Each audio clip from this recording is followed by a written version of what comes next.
Hello friends, James Corbett here, CorbettReport.com. Here we are in the chilly climes of Groningen in northern Netherlands as promised, and it's actually not nearly so chilly as I expected. But here I am joined by an old friend of mine who you might recall if you are a keen listener to the Corbett Report. He has been on the program before. I'm referring to Professor Tjeerd Andringa of the University of Groningen. Tjeerd, thank you so much for joining us. My pleasure. And thank you for making my trip to Groningen possible. I very much appreciate it. That was definitely a pleasure. Excellent. Yeah. Well, tell us, first of all, for those of you watching the video of this is in an incredibly amazing, miraculous room. Where are we? We are now in one of the pompous rooms of our university. It is, as far as I know, the room of the curators of the university, so that are the people who can actually fire the board of the university. Wow. Yeah, so the seat of power of the seat university. of power, yeah, definitely. Yeah, it was the only room that was available. Wait, am I sitting afternoon. in the seat of power? No, you're not. Okay. The seat of power is down there. Okay, all right. Yeah. All right. We are Well, the observers of the seats of power, Yes. which we always are. well, exactly right. We have a good eye's view of the Yes. seat of power. Ah, Well, let's talk about something philosophical today. okay. For those of you who don't know, I had a subscriber video last month in which I was asking the subscribers' opinions on the question of falsification. How do we know what we know, but how can we potentially prove the things that we believe to be wrong so that we do not fall into the trap of being unfalsifiable? Falsifiability is a simple concept. If a statement or theory can't be proven false, it is not scientific.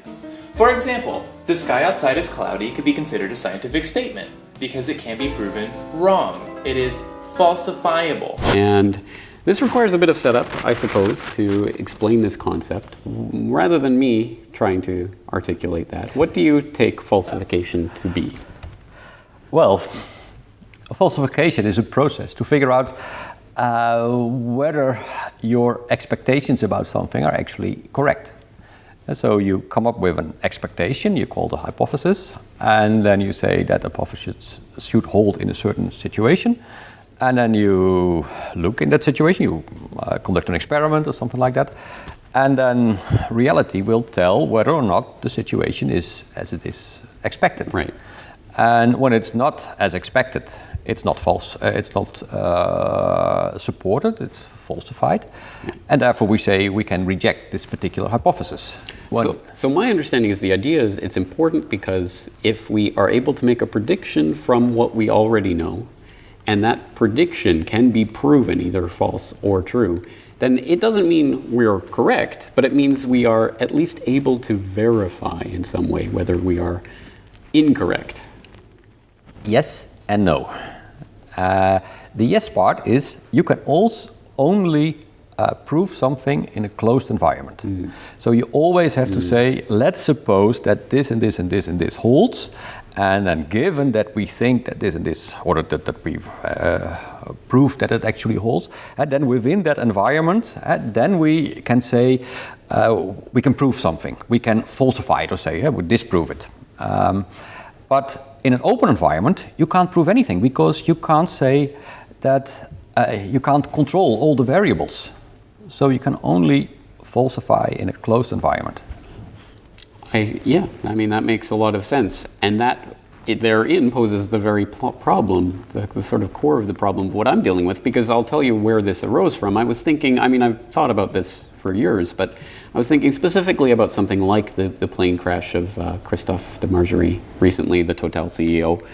And when we hear about that, I mean, first off, you think, oh, this is an anti-petrodollar CEO. He's been called a friend of Putin. He dies in a mysterious plane crash. Obviously, people of Corbett Report bent might think immediately, well, there's something suspicious there. And, you might even start with the hypothesis that the plane was brought down on purpose.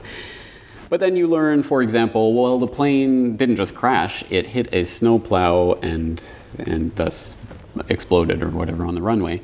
And so then you think, well, the snowplow driver must have been in on it or something. And then maybe if that is disproven, then you think, well, then the snowplow was controlled remotely. But then if that is disproven somehow, then you forward the next line of defense. And it goes back in a seemingly endless chain of potential conspiracy. And my concern is that we can get trapped in that to the point where we never put forward a theory that will ever be proven wrong, because there is this shadowy power behind the scenes that can do anything. And if that is a variable in our hypothesis, then we will never be wrong. Yeah. Well, at least never be proven wrong. Well, yeah. Well, that is definitely a possibility. So we are talking about explanations about the world.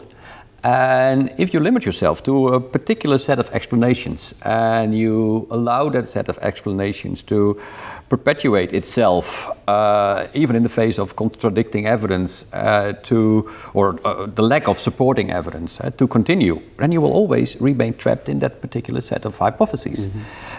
So the proper way to address this is to be open for all kinds of different hypotheses, and then simply learn how to weight the evidence that you have, and never settle down quite in some explanation, but simply say, well, that the conspiracy explanation is not so likely in this case, but the alternative explanation, or whatever, the mainstream, or just bad luck, whatever, is a very good one.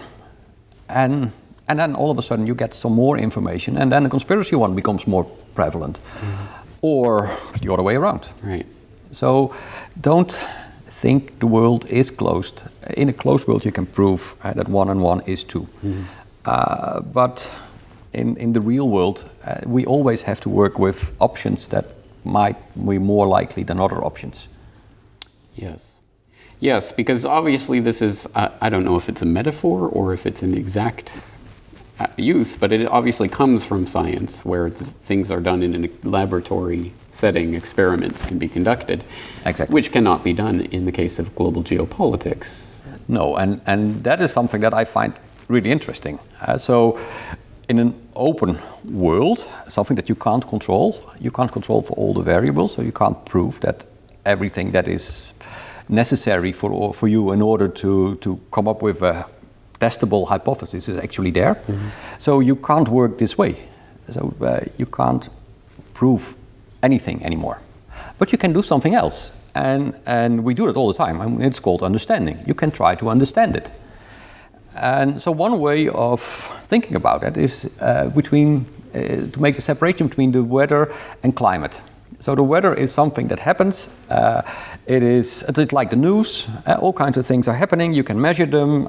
You can record them. You can do all kinds of things with them. But climate is something else. Climate is the aggregate of all these kind of things. And in some climates you have more cold, or more wind, more whatever. And in the weather, by just looking at the weather, you can't say very much about the climate. And by knowing the climate, you can't say very much about the weather at one particular point in time. But you can say something about the patterns of weather. And so if you say, I understand the climate, the current climate, then you can say, okay, therefore I expect a certain pattern of events. And I expect it to rain quite often in Central Asia, and to be nice and mild weather in the center of Africa or something like that. But that doesn't mean that you can actually predict the weather at each point in time. Yes. I very much like this analogy, because I think it is what I'm doing in my work, is looking at the overall picture, the overall trend, the overall storyline narrative that helps to make sense of these events that are happening. But isn't the analogy flawed? Because in the sense of constructing an understanding of climate through weather, you can measure the weather on every single day. It is raining today, it is sunny, there's so many millimeters of precipitation, the dew point is whatever. There are a million ways to quantify that. But the point of this is that if we cannot determine conclusively in that same way whether it's raining or sunny, whether this plane crash was a conspiracy or not, then how do we construct that picture of the climate? Because the climate is based on all of these weather events that we can measure, but we can't measure them. Well, you have some evidence all the time. So as long as you keep the evidence open, and you don't impose a certain interpretation on the evidence, you're safe. It is still weather data. When you're going to impose certain interpretations on it and say, oh, this must be a typical example of, say, a tropical climate, and this is also a typical tropical climate, and you're and that is the only evidence that you use, then you just convince yourself that we are in the tropics. Oh, well, it was just a hot day in a temperate climate. Yeah. So the idea is to sample enough points, and then you can see the whole pattern. Yeah. And let me strain the analogy to its ultimate breaking point here. So the idea is, for example, I mean, we have an idea generally that we formed for whatever reason, on whatever basis, of the climate. And we are we're almost being asked to tell the weather from that perspective of the climate. Yes. Which is going to be inartful and inexact. Yep. And open to change based on new data. So it's almost like we have the climate of the Netherlands, and we're sitting here in a room in November and assuming if it was a windowless room, what's the weather today? That's not exactly what we're doing. It's almost like we're getting reports from outside the room. This is the weather today, and we're trying to decide whether or not that is a likely scenario. Maybe this analogy is starting to lose its ability to help us. No, but I think you can. The weather is predictable, but it's only predictable to limited extent. You can predict the weather a few days ahead, but you can't predict the weather more than, well, say a week ahead. How about 100 years ahead? 100 years ahead, it makes no sense. But probably the climate will more or less be the same. There might be some climate change or not, so the weather is to some extent predictable. So if you see all kinds of clouds forming in Central Asia, well, it will probably rain there, or it might even become a thunderstorm, and then that might be a war analogy or something like that. But at the same time, all those clouds and all the moisture that is necessary will not be at some other place, because we have a finite amount of moisture in the air. Yes. So at another place, it must be, it can't rain at the same time. Yes. And of course, you don't know exactly how those patterns are going to be, but the total sum is going to say you something. All right. Well, let's leave this analogy. Yes. So that we don't get too engrossed in the analogy. All right. So what does this tell us about how to proceed with any particular given event, other than, I mean, for example, with the plane crash? What should we do from this point to try to? I mean, I would say that the basis of how we proceed with any investigation is, yes, of course, we're going to have a hypothesis or gut feeling or whatever as we go into it, but shouldn't we be trying? Should we be specifically trying to prove ourselves wrong? Is that the way to proceed? No, I wouldn't do that. And that is, prove yourself wrong, you can only do that in a closed environment. Right. So we are not in it. So I wouldn't even try to do it. So, but what you can do, and that is the proper way to do, is simply trying to figure out what is the reliable evidence that we have, and patterns in there, and going to the larger context. And then at a certain moment, you are in a stage in which you know the context to a pretty high degree. And then the only thing that you actually don't know is that little bit that you're now investigating. And maybe the context will actually say how to interpret that. And like also in linguistics, it's well known that if you drop a single word from a sentence, people fill that word in. Well, that is more or less what we do. But you need the context. You know what? I think this is a very helpful conversation because it helps to clarify for me. I mean, I think if we continue with the weather climate, rather than going from weather to climate as we do in real life, I think, in the environment, I think what we are doing in this context is going from a climate to weather. Actually, we do both.